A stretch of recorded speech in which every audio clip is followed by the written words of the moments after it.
A lot of good wrestling matches over the past week, but we're going to go over the top 5. It was actually a pretty difficult decision, but it is what it is. We start at number 5, which was Samoa Joe versus Darby Allin on Dynamite. I put this match in the top 5 because of the logic within the match. It was pointed out a lot on social media how logical of a wrestler Samoa Joe is. All of these dives to the outside of the ring, and then you just catch your opponent. But Samoa Joe doing the whole spot where he just moves out of the way. Take your chances. Be careful here. There you go. And like a rocket shot him out of the ring, and Joe just calmly stepped away. I think he got a little bit overzealous right there. The emotions got to Darby. He landed on his hip really bad. Let's take a look. That is the logical thing to do in that situation, even though it can be a dangerous spot. But I think this match was effective in getting Samoa Joe seen as the monster he's always been seen as. And I think he continued to build Samoa Joe up while Darby Allin took a beating in this match, but it still made for a good match. At number 4 was the Women's Iron Survivor match at NXT Deadline. Before we get into the why of that, I think I have the minority opinion that the men's match was not better than the women's match. That is because the booking for the men's match, it became quite overbooked by the end of it. When you have 8 falls in that match in less than 20 minutes, everyone in that match looks bad.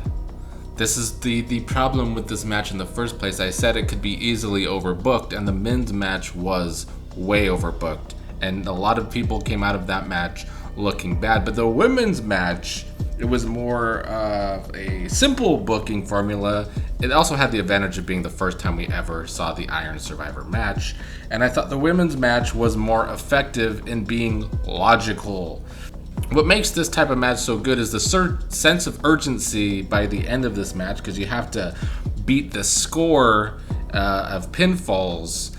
You know, all of the records in the world that AEW wants to keep to try to make it seem like a sports fill, when all a match needs is a sense of urgency and a sense of wanting to win the match. In the end, the matches are not about moves after move after move. It's about wanting to win the match, and I think that's why the Iron Survivor match can work again in the future. I don't think they should have the same type of match 2 times in one night again, because I think that took away from it in the end. But the women's match did make my list. I think they told a story within the match. Roxanne Perez was taking the falls at the beginning of the match, but then she had the underdog story and got 2 falls by the end to win. It was just a good match overall, and it was better than the men's. At number 3 actually comes from Impact Wrestling, and that was when Josh Alexander wanted Bully Ray to accept his open challenge, but it was Mike Bailey, and those two went out and had almost an hour-long match that almost hit the time limit. Stalling suplex here by Josh Alexander, taking some life into his legs here, as all the blood is rushing to the head of Mike Bailey. This Impact World title match will continue. The reason I didn't actually put this match higher is because Mike Bailey didn't sell his leg injury enough at the beginning of the match. It should have been sold way more for such a long match, but it wasn't. But I think the last 10 minutes of this match, similar to the Iron Survivor matches, showed a sense of urgency of both men wanting to win before the time limit ran out. That is what gives you a real sports feel, and I thought this almost hour-long match was great in that it was one of Josh Alexander's best Impact matches to date for sure. At number 2 also came from NXT Deadline, and that was New Day versus Pretty Deadly. This was just a fun match. At the end of the day, wrestling is supposed to be entertaining, and that is what this match was. This was pure entertainment, from the absolute ridiculous twerk-off to the spot that is like pays tribute to Eddie Guerrero when they're throwing the belt at each other and acting like the other hit them. And the official, and by the end, all 4 men are on the ground with the belt, so the referee disqualifies none of them. New Day also goes over, and it's going to put some more interest on NXT going forward.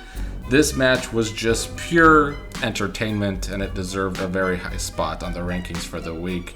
But number 1 comes from ROH Final Battle 2022, the Briscoe brothers versus FTR in a double dog collar match. This match was brutal, and it's everything you want in a blood feud that these two ended up having in ROH this year. I will criticize a lot of Tony Khan's booking because he deserves it, but he does a really good job of blowing off feuds with dog collar matches. This one, again, it could be overdone if he does it too much. But this match was great. I think both teams showed why they are still 2 of the top tag teams in the world. And both of my top 2 matches this week being tag matches. Something over these last couple years, you gotta say, is that tag team wrestling is back. And Briscoes and FTR really went out there and really put their bodies on the line in this blow-off feud, double dog collar match. Just a really banger of a match.